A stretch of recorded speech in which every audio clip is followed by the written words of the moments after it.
J'ai passé suffisamment de temps dans les écoles.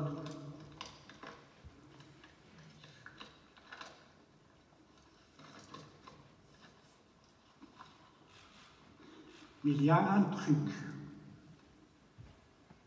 que je n'ai jamais appris à faire, c'est faire un discours. Je ne sais pas dire comment je suis content, autrement que prononcer cette simple phrase. Je suis très content et merci beaucoup. Cher monsieur le recteur, chère madame la rectrice, chers collègues et chers amis, je me sens particulièrement flatté par ce doctorat honorifique qui m'émeut profondément. Vous le voyez, je pense.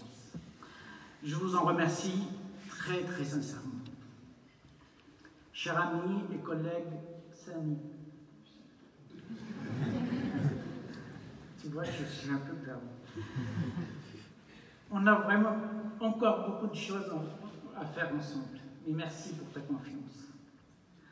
Quand au mois de novembre, on s'est rencontrés à Paris pour un colloque, il m'a annoncé qu'il pensait proposer mon nom pour le doctorat honoris. J'ai vraiment pensé à une blague. Et je dois te reconnaître aujourd'hui que je ne peux pas cru. J'aurais dû. Je me serais peut-être mieux préparé. Mais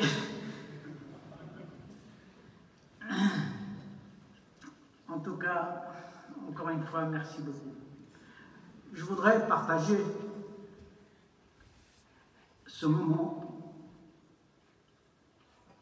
avec tant de proches, d'amis, de camarades, de collègues, d'étudiants et d'étudiantes, bien sûr. Certains sont dans cette salle. Merci pour votre présence. Mais malheureusement, je ne peux pas citer tout le monde. La liste serait trop longue et pour 5 minutes, ce qui ne facilite pas les choses, c'est carrément impossible. Alors, je ne vais pas citer de nom, mais je pense que les uns, les unes et les autres se reconnaîtront. Je ne peux pas non plus ne pas penser à mes enfants. Lubna et Nassim.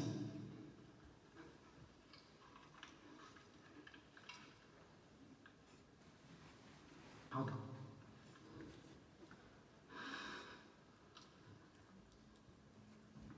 Et Anne, ma compagne. Merci.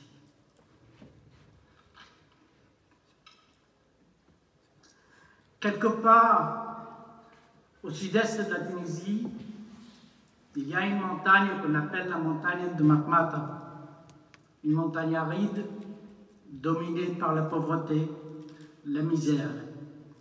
C'est un village troglodyte qu'on appelle Demme,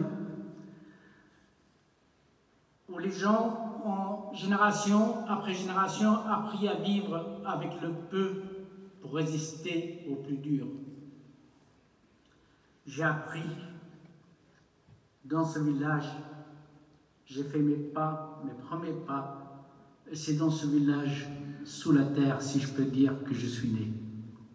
Et vous imaginez la distance entre ce village de Demme et Gand aujourd'hui.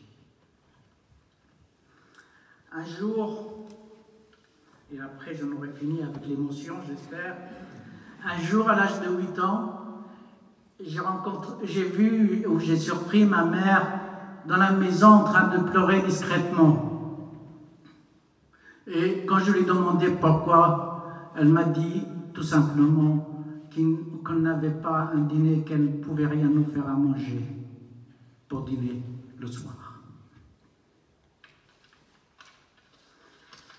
De cet instant, il y a une immense colère en moi. Une colère qui ne m'a jamais lâché.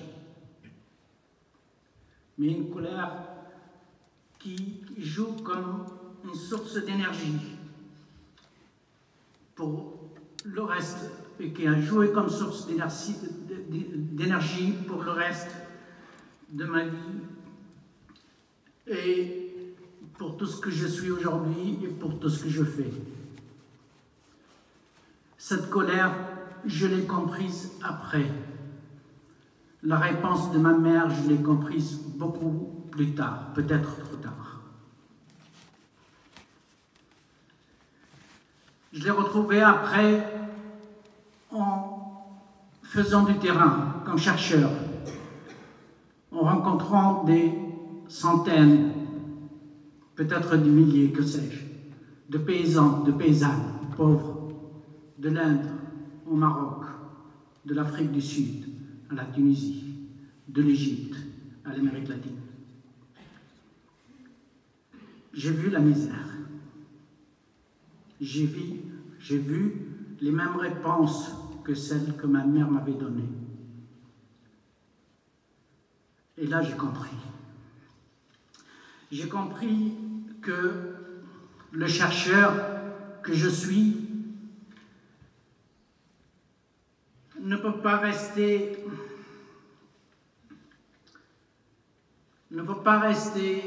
dans sa tour d'ivoire, comme souvent on nous accuse, en dehors du milieu académique et parfois à raison. Je ne pouvais pas rester, et que le géographe, et que le chercheur en général, ne pouvaient pas rester dans leur tour à observer le monde sans lui rendre ce qu'on lui doit.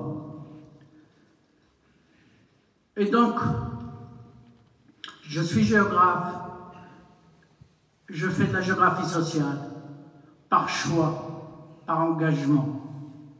Je suis un géographe engagé. Et je n'ai jamais envisagé mon travail de géographe autrement qu'en tant qu'engagement. Être engagé pour moi, c'est ne jamais détourner le regard quand on croise l'injustice. Être engagé, pour moi, c'est témoigner, dénoncer, protester et œuvrer pour corriger l'injustice et changer l'ordre des choses. Être engagé, c'est donc dire et montrer ce que l'on sait, ce que l'on découvre en faisant notre recherche, ou ce que notre recherche nous impose de voir et de regarder en face.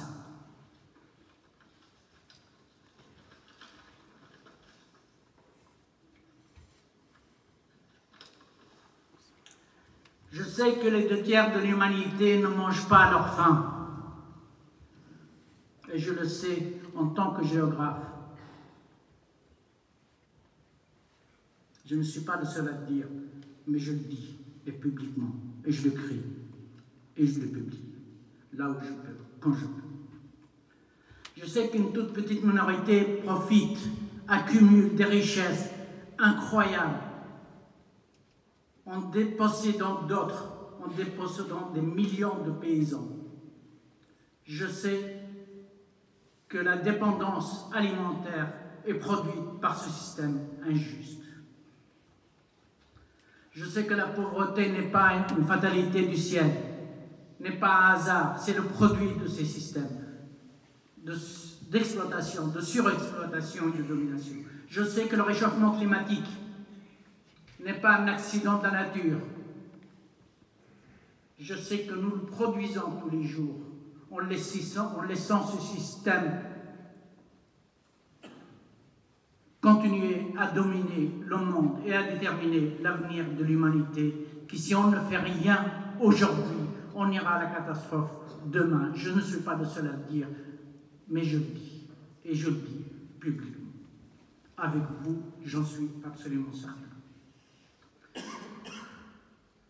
Il y a 2 ans, 3 ans, j'ai créé avec un groupe d'amis et de camarades et de collègues, on a créé un observatoire en Tunisie qui s'appelle l'Observatoire de la souveraineté alimentaire et de l'environnement. C'est une organisation non gouvernementale nous luttons pour le droit alimentaire. Nous luttons pour le droit des paysans. Nous luttons pour la justice foncière, conditions pour la justice sociale, surtout dans le monde paysan. Nous luttons pour le droit à l'alimentation comme un droit humain fondamental. Nous luttons pour le droit à l'indépendance alimentaire qui est le début de tous les processus de décolonisation. Je voulais saluer mes camarades. Merci beaucoup.